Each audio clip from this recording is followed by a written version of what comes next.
अस्सलाम वालेकुम। हमारे चैनल बिया और माला पर खुश आमदीद। अगर आप हमारे इस चैनल पर पहली दफ़ा आए हैं या आपने अभी तक सब्सक्राइब नहीं किया तो बिया और माला को सब्सक्राइब करना ना भूलिए। तुम तकल्लुफ़ को भी इखलाक समझते हो फराज, दोस्त होता नहीं हर हाथ मिलाने वाला। मैंने भी एक ऐसी ही दोस्त बनाई जिसने इस मुक़द्दस रिश्ते में ऐसा जहर घोला जिसकी कड़वाहट मैं आज तक महसूस कर रही हूँ। दरअसल फरीदा मेरी बचपन की दोस्त थी। हम एक ही मोहल्ले में रहती थी, फिर स्कूल कॉलेज हर जगह हम साथ साथ पढ़ी। हर कोई हमारी दोस्ती की मिसालें देता और हम अपनी दोस्ती पे नाज़ा रहते, मगर सिर्फ एक रिश्ते में बंध जाने से वो मुझे छोड़ गई। हालांकि रिश्ता भी वो जो मैंने खुद कुर्बानी दे के जोड़ा। फरीदा ने मुझे छोड़ा भी तो किसके लिए? अरहम के लिए, जो मेरा कज़न था, मेरा तायाजाद था। मेरे ताया की फैमिली लंदन में रहाइश पजीर थी। अरहम उनका इकलौता बेटा था। छुट्टियों में वो पाकिस्तान हमारे घर रहने आता। हमारी दोस्ती हर बार उसके आने पर ज़्यादा गहरी होती जा रही थी। जब मैंने अपने बारे में तो बताया ही नहीं। मेरा नाम आयज़ा है। वालिदैन का इंतकाल हो चुका है। मैं अपनी बड़ी बहन के साथ रहती हूँ। मेरे बहनोई का अपना जनरल स्टोर है। ये कहना बिल्कुल दुरुस्त है कि मैं एक खुशहाल फैमिली से ताल्लुक़ रखती हूँ। बाजी और मेरे बहनोई मुझसे अपने बच्चों से भी बढ़ के प्यार करते हैं। उनके 2 ही बेटे हैं, एक 7 साल का, दूसरा 4 साल का। दोनों ही स्कूल जाते हैं। मैंने इंटर तक ही तालीम हासिल की है और फरीदा वो भी मेरे जैसी ही है। उसके वालिदैन का भी इंतकाल हो चुका है। वो अपने भाई भाभी के साथ रहती है। उसकी अपनी भाभी के साथ कभी नहीं बनती, इसीलिए उसका ज़्यादा वक्त मेरे साथ मेरे घर में ही गुजरता था। उसकी भाभी अच्छी औरत न थी, मोहल्ले में कोई उसे पसंद ना करता। और फरीदा का भाई, वो अपनी हसीन बीवी के सामने बोलने की जुर्रत ही ना कर सकता। उन दोनों की लव मैरिज हुई थी। फरीदा ने भी मेरे साथ ही इंटर किया था। जब मैं और फरीदा इंटर में थे तो अरहम छुट्टियों में पाकिस्तान आया। वो मुझसे 4 साल बड़ा था। हमने बहुत अच्छा वक्त गुजारा, मगर इन छुट्टियों में अरहम का पाकिस्तान आना तो जैसे मेरे दिल की दुनिया ही तहोबाला कर गया। मेरे दोस्त कम कज़न ने मेरी ज़ात में एक बड़ी तब्दीली पैदा कर दी।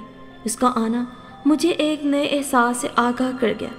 मोहब्बत के बारे में बहुत कुछ सुना था, पढ़ा था, मगर अब खुद इस जज्बे में गिरफ्तार हो गई थी। मुझे अरहम से मोहब्बत हो गई थी और तो और अरहम भी मुझे चाहने लगा था।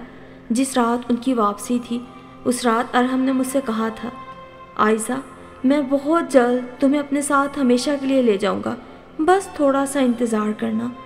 मैं उस दिन कितनी खुश थी। सब कुछ तो था मेरे पास, कोई भी कमी ना रही थी मेरी ज़िंदगी में। और फरीदा, वो मेरे और अरहम के बारे में सब जानती थी। मेरी बेहतरीन दोस्त थी, हर बात से आगाह थी। हमारा इंटर करने के बाद सिलाई कढ़ाई सीखने का प्रोग्राम था, मगर मेरे लिए काफ़ी रिश्ते आने लगे। जो भी रिश्ता आता मैं बेवजह कोई ना कोई खामी निकाल कर इनकार कर देती, क्योंकि मुझे हर हाल में अरहम का इंतज़ार करना था। और अरहम ने मुझे ज़्यादा इंतज़ार भी ना करवाया। जल्द ही ताया अब्बू और ताईमी के साथ पाकिस्तान आ गया। जब ताई अम्मी ने मेरे रिश्ते की बात की, बाजी के पास इनकार के लिए कोई जवाब ना था। मेरी रजामंदी लेते ही हाँ कर दी गई। मैं बहुत खुश थी। क्यों ना होती, मेरा इंतज़ार रंग ले आया। ताया अब्बू की ख्वाहिश थी कि वो मुझे शादी के बाद अपने साथ ही लंदन लेकर जाएं, इसीलिए कुछ ही दिनों में शादी की तारीख रख दी गई और तैयारियां पूरे ज़ोरों शोर से जारी थी। मैं भी बहुत खुश थी, मगर अगर मैं ये कहूँ कि मुझे खुशी रास ना आई तो बेहतर होगा। मैं खुद पर बहुत नाज़ा थी, बड़ा गरूर था अपनी मोहब्बत के सच्चे होने का। और इतनी बेलौज मोहब्बतों के मिलने पर मैं बेवजह इतराई फिरती, मगर मेरा सारा मान टूट गया। मुझे उन्हीं रिश्तों ने धोखा दे दिया। फ़ख्र और गरूर तो सिर्फ अल्लाह की ज़ात पर जचते हैं। जो कुछ मेरे साथ हुआ था वो मेरे गरूर का अंजाम था या फिर मेरे नए इम्तहान की घड़ी थी। उन दिनों मैं बहुत मसरूफ़ थी। ताई अम्मा मुझे रोज़ बाज़ार ले जाती थी ताकि सारी शॉपिंग मैं अपनी पसंद से करूं। फरीदा से मेरा ध्यान तकरीबन हट चुका था। ताया अब्बा ने हमारे घर से एक गली छोड़कर घर लिया। उस दिन मैं अपनी शादी का लहंगा और ज्वेलरी का ऑर्डर देकर आई थी। लहंगा अरहम ने खुद पसंद किया और ज्वेलरी मैंने। मुझे घर आए अभी कुछ ही देर हुई थी जब फरीदा रोते हुए मेरे पास आई।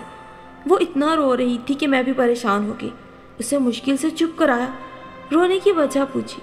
उसने जो वजह बताई वो सुनकर मेरे पांव तले से ज़मीन निकल गई। वो इतना संगदिल भी हो सकता है? फरीदा की भाभी ने उसे घर से निकाल दिया था, ये कहकर कि वो मनहूस है, जो रिश्ता आता है उसे ठुकरा जाता है, कोई उसे पसंद नहीं करता। कितना अरसा वो उसका बोझ उठाए रखे। भाई की ना अपनी कोई सोच थी ना शख्सियत। बीवी ने जो सच झूठ कहा उसी पे मनोअन यकीन कर लिया। होती हैं कुछ ऐसी औरतें भी जो मर्द के जहन को बहुत आसानी से काबू कर लिया करती हैं। ऐसी ही थी फरीदा की भाभी भी। बीवी की मोहब्बत में अंधे भाई ने एक दफ़ा भी आकर फरीदा के सर पे तसल्ली या शफकत का हाथ न रखा, उसे अपने साथ घर जाने को भी ना कहा। ये तो भला हो मेरी बाजी का, जिन्होंने इस बुरे वक्त में उसे गले लगाया और अपने घर रहने की ऑफ़र कर दी। ये तो मेरे वहमो गुमान में भी ना था कि फरीदा का घर से निकलना और मेरे पास आना ये सब एक साजिश है। उधर मेरी शादी के दिन करीब आ रहे थे। अरहम रोज़ मुझे मिलने आता, हत्ता कि शादी में थोड़े दिन रह गए। जब मैं सामने आती तो शरारत से कोई ना कोई गाना गुनगुनाने लगता और मेरा उसके सामने रहना दो भर हो जाता। वो हमेशा कहता था, जितने दिन शादी से पहले के रह गए हैं मैं एंजॉय करना चाहता हूँ, ये वक्त फिर कहाँ आएगा। कितना सच कहा था उसने। मैंने कभी गौर भी नहीं किया था कि फरीदा का रवैया अरहम के साथ कैसा है। मेरी शादी में 3 दिन रह गए थे। पाजी ने अरहम को मना कर दिया था और कहा अब एक बार ही बारात लेकर आना। मैं कितनी मुतमईन थी। उसी शाम फरीदा ने खुदकुशी की कोशिश की, नींद की गोलियां खा ली। फौरी तौर पे हम उसे अस्पताल ले आए। उसका मैदा वॉश किया गया और उसकी जान बचा ली गई। मेरा उस वक्त बहुत बुरा हाल था। मेरा खुदा जानता है, सारी रात मैंने जाए नमाज पे गुजारी। मैं ये बात नहीं जान पा रही थी कि फरीदा ने खुदकुशी क्यों की। वो अकेली तो ना थी, मैं उसके साथ थी। बाजी उसका मुझसे भी ज़्यादा ख्याल रख रही थी और उनका इरादा था मेरी शादी के फ़ौरन बाद फरीदा के लिए अच्छा सा रिश्ता देखकर उसकी शादी कर देंगी। फरीदा की तबीयत बेहतर हुई तो डॉक्टरों से इजाज़त लेकर हम उसे घर ले आए। मेरी शादी में बस 2 दिन रह गए थे, मगर मुझे अब फरीदा की फ़िक्र ज़्यादा थी। वो मुझे बहनों से बढ़कर अजीज़ थी। मैंने उसका हमेशा से बहुत ख्याल रखा था।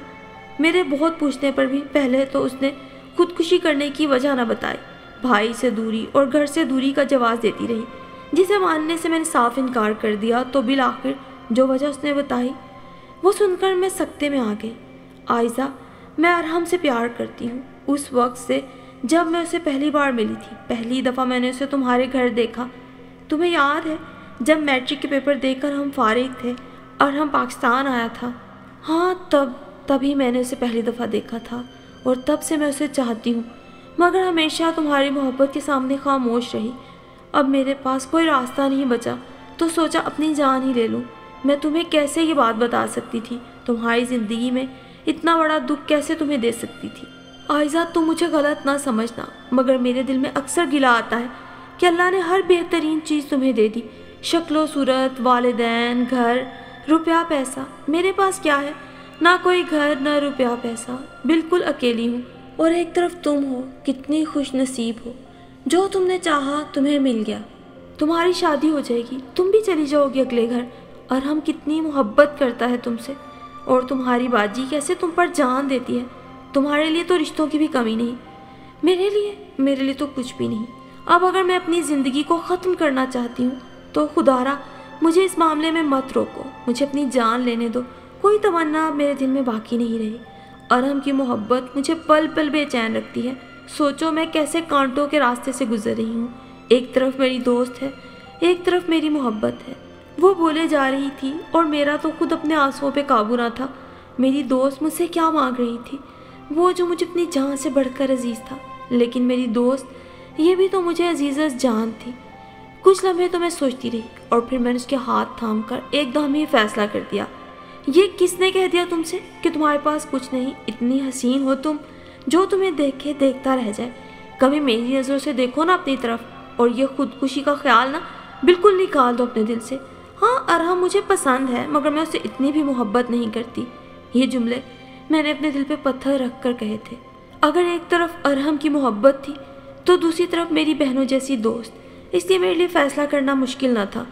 मैं तो ये सोच बैठी थी कि अगर अरहम वाकई दिल से फरीदा को अपना लेगा तो उसके अंदर बेवजह का एहसास से महरूमी और तन्हाई का एहसास ख़त्म हो जाएगा। उसे खुशियाँ मिल जाएंगी, उसे नई ज़िंदगी मिल जाएगी। और अरहम وہ تو میرا بہت اچھا دوست ہے، وہ ہمیشہ میرا دوست رہے گا، اور مجھے یقین تھا وہ میرے اس فیصلے میں میرا ساتھ دے گا، میرا مان رکھے گا۔ صرف ایک فیصلے سے سب ٹھیک ہو سکتا تھا۔ اگر کوئی اداس ہوگا تو صرف میں، پھر کیا میں سب کو منا لوں گی تو وہ سب خوش ہو جائیں گے۔ میں نے فریدہ سے کہہ دیا کہ آج سے ارحم تمہارا ہے۔ پگلی، میں اسے صرف پسند کرتی تھی، تم تو اس سے جنوں کی حد تک محبت کرتی ہو، اس کی خاطر اپنے جان دینے چلی ہو۔ یہ بھی نہیں سوچا کہ تمہاری دوست کا کیا بنے گا۔ اس کا سر اپنے کندھے سے لگا کر میں نے کتنے ہی بے آواز آنسو اپنے دوپٹے سے پونچھ ڈالے تھے۔ اور پھر ایک تھکا دینے والا مرحلہ آیا۔ باجی کو منانا، ارحم کو اپنی محبت کے واسطے دے کر منانا کتنا مشکل تھا میرے لیے۔ تایا ابا تائی امی تو ناراض ہو کر واپس لندن چلے گئے، مگر میں اور باجی ارحم کو منانے میں بالآخر کامیاب ہو ہی گئے۔ جس دن میری شادی ہونا تھی اسی دن فریدہ ارحم کی ہو گئی۔ سب کچھ اتنا اچانک ہوا، اور میں جو سمجھی تھی سب ٹھیک ہو جائے گا، خود نہ جان سکی، خود اپنے پاؤں پر آپ کلہاڑی مار چکی ہوں، کتنا بڑا دھوکہ کھا چکی ہوں۔ فریدہ رخصت ہو کر ارحم کے گھر چلی گئی۔ اس کے کپڑے اور جیولری کی بہت سی چیزیں جو میرے لیے خریدی گئی تھی وہ میرے پاس رہ گئی تھی۔ میں اسے دینے کے لیے اس کے گھر آئی۔ ابھی کمرے کے دروازے کے پاس پہنچی ہی تھی کہ اندر سے فریدہ کی آواز آئی۔ وہ کسی عورت کے ساتھ باتیں کر رہی تھی۔ ارحم اس وقت تک میرے ہی گھر موجود تھا، نکاح کے لیے آنے والے مختصر سے مہمانوں کے لیے باجی اور بھیا کے ساتھ کھانے وغیرہ کے انتظام میں مصروف تھا۔ میں دروازے کے قریب آ کر کھولنے ہی لگی تھی کہ اندر سے آتی آوازوں نے مجھے اپنی طرف متوجہ کر لیا۔ دوسری طرف فریدہ کی بھابھی تھی۔ مجھے حیرت ہوئی کہ وہ فریدہ کے پاس کیسے؟ وہ کہہ رہی تھی، ارحم کو تو تم نے جیسے کیسے حاصل کر لیا، اب اس چڑیل کو اس سے دور ہی رکھنا، جتنی جلدی ہو سکے اس سے پیچھا چھڑا لو، تبھی تمہارا اور ارحم کا رشتہ زیادہ مضبوط ہوگا، پھر آہستہ آہستہ وہ تمہیں چاہنے بھی لگے گا۔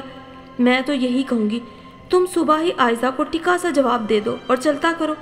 میری بچی، تم پہلے ہی میری بات مان لیتی تو ہمیں اتنا کچھ نہ کرنا پڑتا، مگر اب دھیان رکھنا، تم نے پہلے ہی اپنی جان پہ کھیل کے اس ارحم کو حاصل کیا ہے، ہمارے ہاتھ تو سونے کی چڑیا آ گئی ہے۔ اب اپنی کسی بے وقوفی سے نا سارے کیے کرائے پہ پانی مت پھیر دینا۔ جلد تم لندن چلی جاؤ گی، پھر تو ہمارے خاندان کے ہی وارے نیارے ہو جائیں گے۔ بھائی تم جاؤ گی تو اپنے بھیا کو بلاؤ گی، پھر ہی ہمارے حالات کچھ بدلیں گے۔ ہمارے خاندان کی تو جیسے لاٹری کی ٹکٹ نکل آئی ہے، اب کوئی بے وقوفی کر کے نا معاملہ الٹ نہ کر دینا۔ اس کی بھابھی اور بھی بہت کچھ کہہ رہی تھی، مجھ میں اتنی ہمت ہی نہ رہی تھی کہ مزید کچھ سن سکوں۔ میرے ہاتھ میں پکڑا فریدہ کی چیزوں کا شاپر گر گیا۔ گرنے کی آواز سن کر بھابھی نے دروازہ کھولا۔ مجھے دیکھ کر ایک بار تو ان کا رنگ اڑ گیا۔ وہ فریدہ کو دیکھنے لگی۔ فریدہ نے ایک نظر مجھ پہ ڈالی، بیڈ سے اتر کر دروازے کے پاس آئی اور بولی، جی فرمائیں، یہاں کیوں تشریف لائی ہیں؟ اگر تم نے میری شادی ارحم سے کروا ہی دی ہے تو کیا اس کا مطلب ہے اب تم ہر وقت میرے سر پہ چڑھی رہو گی؟ میرا نصیب ہے یہ، میرا مقدر ارحم ہی کے ساتھ جڑا تھا، تم نہ بھی کرواتی تو میری شادی اس سے ہو ہی جانا تھی۔ اب کان کھول کر سن لو، آج کے بعد تم نہ مجھ سے ملنے کی کوشش کرنا اور نہ ہی ارحم سے، اب چلی جاؤ یہاں سے۔ وہ کس انداز میں مجھ سے بات کر رہی تھی، میں ساکت رہ گئی۔ وہ میری دوست جو مجھ سے زیادہ جانتی تھی میرے بارے میں کیا کہہ رہی تھی؟ میں نے اس کی شادی ارحم سے کروانے کے لیے کچھ نہ سہا تھا۔ ارحم کی ناراضگی، باجی کا غصہ، رشتہ داروں کی باتیں، تاکہ میری دوست کی زندگی بن جائے، اس کے اندر کا احساس محرومی ختم ہو جائے، اسے کسی رشتے کی سچی محبت مل جائے۔ فریدہ کی باتوں نے تو میرے پاؤں سے چلنے کی سخت ہی ختم کر ڈالی۔ میں نہیں جانتی تھی کہ کیسے گھر پہنچی، مجھے کچھ ہوش نہ رہا، بس فریدہ کے وہ الفاظ میرے کانوں میں گونجتے رہے، میں نے کتنی بڑی قربانی دی صرف دوستی کی خاطر، میں نے تو اپنے ہاتھوں سے ہی اپنی کشتی جلا دی۔ فریدہ نے پچھلی عید پر مجھے عید کارڈ دیا تھا، کتنی اچھی بات لکھی تھی اس نے دوستی کے حوالے سے۔ انسانیت نے ہزاروں برس پہلے پہاڑوں کی بلندی، جھرنوں کے ترنم، کلیوں کی معصومیت، پھولوں کے تبسم اور فرشتوں کے نور کو یکجا کر کے جس مقدس رشتے کو جنم دیا تھا اس کا نام ہے دوستی، اور خود ہی اس مقدس رشتے کا مان توڑ گئی۔ اور بات صرف یہاں تک ہی نہ رہی، فریدہ نے ارحم کو بھی میرے بارے میں جانے کیا کچھ کہا، وہ ایسا فریدہ کے رنگ میں رنگ گیا میں سوچ بھی نہیں سکتی تھی۔ فریدہ اور ارحم کے 2 دن میں ہی ہم سے اکھڑے اور الجھے رویے باجی کی سمجھ میں نہیں آ رہے تھے، مگر میں سب کچھ سمجھ چکی تھی۔ مگر اب کیا ہو سکتا تھا؟ میں نے کسی کا برا نہیں چاہا تھا، بلکہ میں نے اپنی خوشیوں کی قربانی دیکھ کر اس کی جھولی میں خوشیاں ڈالی تھی۔ مجھے کیا صلہ ملا؟ کب وہ لندن چلے گئے مجھے کچھ خبر نہ ہوئی۔ میں بس اتنا جانتی ہوں کہ تنہائی مجھے ملی، آنسو میرے دوست بنے، میں خالی ہاتھ رہ گئی، دوستی اور محبت دونوں کی طرف سے۔ یہ نہیں کہ آنے والی زندگی سے میں مایوس ہو گئی ہوں کہ مجھے محبت یا مخلص دوست نہیں ملیں گے، بلکہ دکھ صرف اس بات کا ہے کہ بچپن کی محبت اور دوستی کے ہاتھوں ڈسے جانے کے بعد کیا میں اب عمر بھر کسی پر مکمل اعتبار کر سکوں گی؟